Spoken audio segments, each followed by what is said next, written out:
तो करौली में श्री मदन मोहन जी का मंदिर, बहुत ध्यान से सुनना, और उनका परम भक्त काले खां कैसे बना। एक विजातीय, एक मुस्लिम समाज में रहने वाला व्यक्ति, जिसके बारे में कल मैं कह रहा था, जिसने कभी सत्संग नहीं किया। हम लोग सत्संग इसलिए करते हैं, संतों का संग इसलिए करते हैं, तीर्थ यात्रा इसलिए करते हैं ताकि ठाकुर जी का सानिध्य हमको मिले। लेकिन इस काले खां ने तो कुछ भी नहीं किया था और ऐसा सानिध्य मिला मदन मोहन जी का। तो काले खां अपने समुदाय में, मुस्लिम समुदाय में बहुत उसकी मतलब उसको बहुत अच्छा व्यक्ति माना जाता था करौली में। क्यों? हृदय का बड़ा अच्छा था, रोज अपनी नमाज पढ़ता था समय से, और अपना कलमा आदि जो भी वो करते हैं सब करता था। अपने धर्म के प्रति बहुत निष्ठावान, नियम नहीं टूटने देता था अपना। नमाज इतने बजे करनी है तो करनी है, उसको इतने बजे वो कलमा आदि करना है, अपने मस्जिद जाना है, वो जाता ही था समय से। और डाकिया था, पोस्टमैन था, तो डाकघर में काम करता था, और चिट्ठियां जहां जहां की आती थीं उन चिट्ठियों को उन्होंने स्थानों पर वितरित करने जाता था।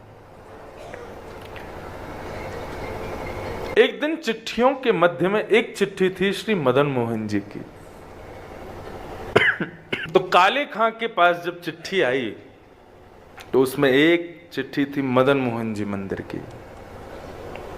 गए, सब जगह वितरण करते हुए, जैसी देखा सिड्डी चढ़ के ऊपर मदन मोहन जी का मंदिर, तो बोले कि मैं तो डाकिया हूं और ये मेरे नहीं तो हिंदुओं के खुदा हैं, मैं जाने में क्या दिक्कत है।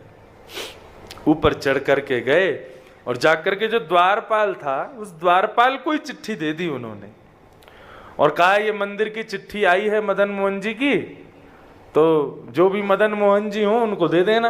उसको क्या पता थी मदन मोहन जी साक्षात ठाकुर जी हैं। बोले मदन मोहन जी की चिट्ठी आई है, उनको दे देना। उसने कहा ठीक है।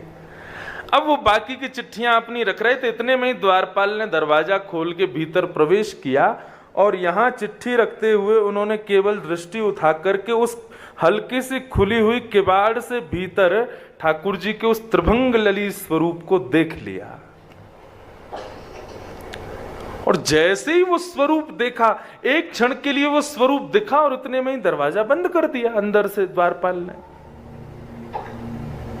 अब तो ऐसी स्थिति, मनस्थिति काले खां की हो गई।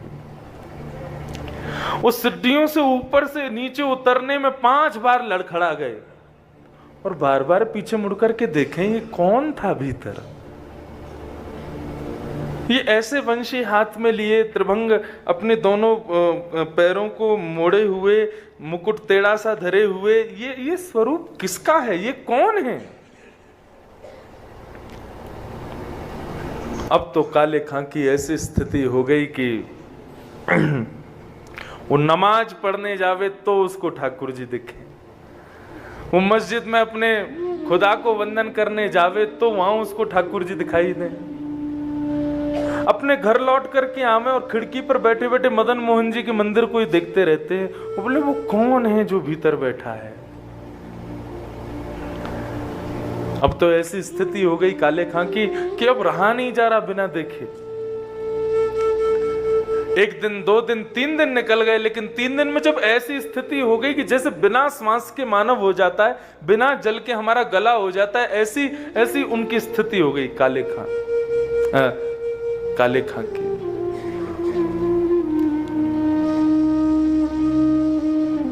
अब तो काले खां ऐसा करने लगे, झूठी झूठी मदन मोहन जी की चिट्ठियां खुद बनाने लगे, ताकि इस बहाने जाऊंगा तो सही। और लेकर के जाते और कपते हुए हाथों से उस द्वारपाल को देते, बोले ये मदन मोहन जी की चिट्ठी आई है, उनको दे देना। अच्छा सुनो, वो उस दिन जब तुम भीतर जा रहे थे, तुमने थोड़ी सी किवाड़ खोली थी, तो भीतर एक वो टेढ़ी सी टांग करके और ऐसे बंशी हाथ में लिए, वो टेढ़ा सा सिर करके एक मुझे कुछ दिखा था, वो कौन है। बोले वो हमारे ठाकुर जी हैं, वही मदन मोहन जी। बोले वही मदन मोहन है। बोले हाँ, अच्छा ठीक है, ये चिट्ठी दे देना। द्वारपाल बोला हाँ मैं दे दूंगा। बोले अभी दे आओ ना भीतर। बोले अरे अभी कुछ सेवा चल रही है, बाद में दे दूंगा। बोले 2 मिनट लगेगा, दे के आ जाओ ना। उनको ये प्रलोभन था कि ये भीतर जाएगा, गेट खुलेगा तो मुझे दिख तो भी जाएंगे। लेकिन द्वारपाल नहीं गया। ऐसा विरह प्रदान किया काले खां को ठाकुर जी ने। अब तो वो ना तो नमाज पढ़ पाते हैं, ना अपना कलमा कर पाते हैं, ना मस्जिद में जाकर के अपने खुदा का वंदन कर पाते हैं, कुछ नहीं कर पाते।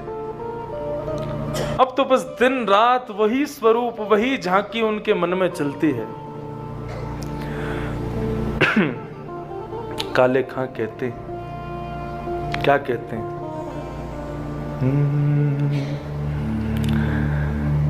लगन जो लागी नाथ,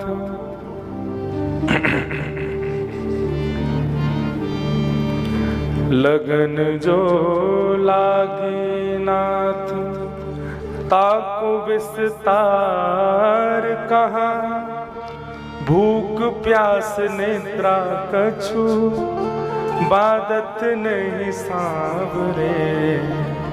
लगन जो लागी नाथ, ताको विस्तार कहाँ, भूख प्यास नेत्रा कछु, बादत ने सांवरे।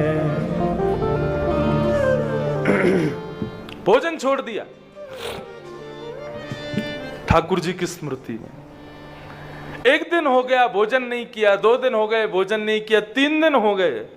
अब तो ना अपने दफ्तर जाते हैं, ना कलमा कुरान करने जाते हैं, केवल अपने घर की खिड़की पर बैठे बैठे श्री मदन मोहन जी के जो सुंदर मंदिर का ऊपर बुर्ज है, केवल उसी का दर्शन करते रहते हैं।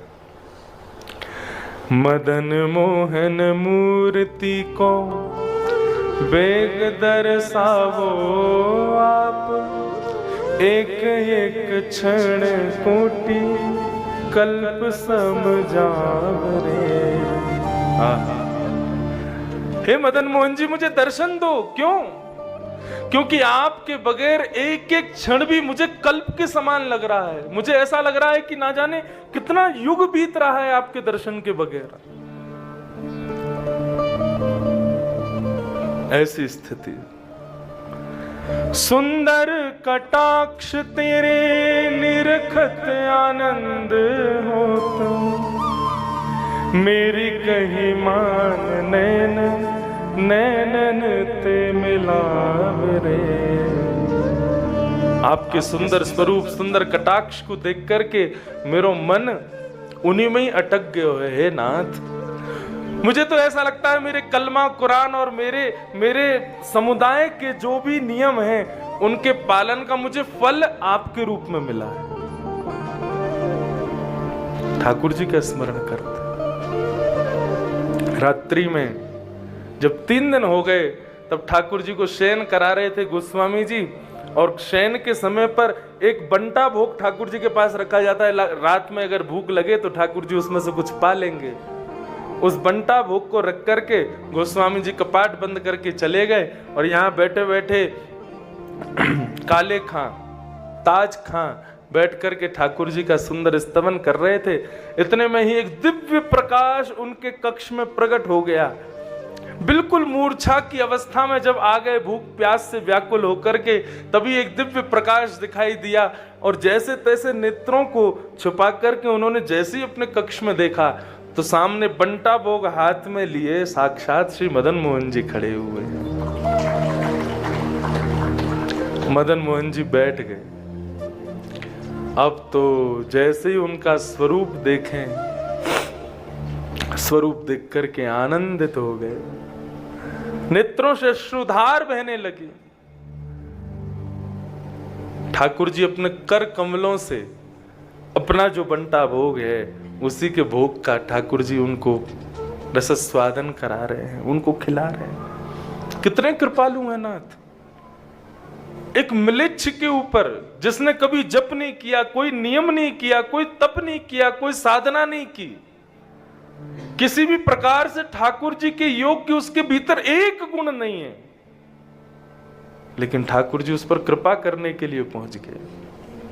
अपने कर कमलों से ठाकुर जी ने उसको भोग खिलाया, और भोग खिलाते ही जैसे ही उसने एक निवाला भीतर लिया, इतने में ही ठाकुर जी वहां से अंतर ध्यान हो गए।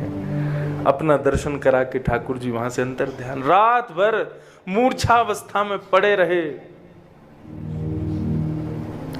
प्रातः काल का जब समय हुआ,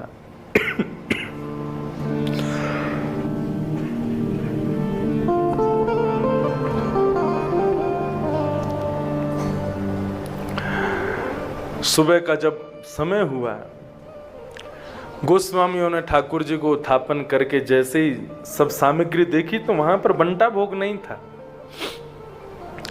पूरे मंदिर में हल्ला मच गया, ठाकुर जी का भोग कहां गया? सोने के पात्र में, सोने के बंटा भोग में ठाकुर जी की प्रसादी रखी जाती है, कौन ले गया? अरे चोरी हो गई, चोरी हो गई। पूरे करौली में हल्ला मच गया। गोस्वामियों ने बड़े बड़े अफसरों को बुलाया, बोले ठाकुर जी का भोग चोरी हो गया। ठाकुर जी, भोग चोरी नहीं, भोग जिस पात्र में था सोने का वो चोरी हो गया। इतने में ही सामने से काले खां ऊपर चढ़ करके आने लगे, और हाथ में वही बंटा भोग जिसमें ठाकुर जी प्रसादी लेकर के गए, वो लेकर के आए। गोस्वामियों ने जैसे ही उनके हाथ में बंटा भोग देखा, तुरंत कहा इसको बंदी बना लो, इसने चोरी की है, म्लेच्छ है, हमारे ठाकुर जी की सामग्री चुराता है। बंदी बना लिया उनको। बंदी बना करके बैठा लिया। मुस्कुरा रहे थे काले खां। गोस्वामी बोले तुमने चोरी की ठाकुर जी की? बोले मैंने चोरी नहीं की है, तुम्हारे लाला ने चोरी की है। बोले हमारे लाला ने? हाँ, तुम्हारे मदन मोहन जी ने चोरी की है, मेरे चित्त की चोरी की है, मेरे धर्म की चोरी कर ली, मेरे नियमों की चोरी कर ली। मैं अपने कुल खानदान में व्यवस्थित था, मेरा सब कुछ हरण कर लिया इसने, तुम्हारे टेढ़ी टांग वाले ने, इसने चोरी की। और ये रही बात बंटा भोग, 3 दिन से भोजन नहीं कर रहा था क्योंकि इनका दर्शन नहीं हुआ था मुझे, तो रात्रि में अपना बंटा भोग लेकर के आए मुझे पवाने के लिए। बंदी बनने को तैयार हूं, लेकिन शर्त एक है, कारागृह के रूप में मदन मोहन जी का मंदिर चाहिए मुझे। यहीं पर बंदी बन के रहूंगा ताकि इनको निहारता रहूं। दरस को भिखारी काले ताकि प्रभु अर्ज सुनो, नंद के दुलारे यार चाकर हम राखिए। दरस को भिखारी काले, हमारी अरज सुनो, नंद के दुलारे यार चाकर हमें राखिए। हमें अपने मंदिर में चाकरी दे दो। कैसे कृपालु है नाथ। उस काले खां पे कृपा की। ऐसे ही ताज खान हुए, काले खान हुए, ये सब मदन मोहन जी के शिष्य हुए। कितने कृपालु हैं नाथ, विचार करो। कंबा दयालुम शरणम ब्रजेम। हम विगत 7 दिनों से यहाँ बद्रिक आश्रम में रह रहे हैं।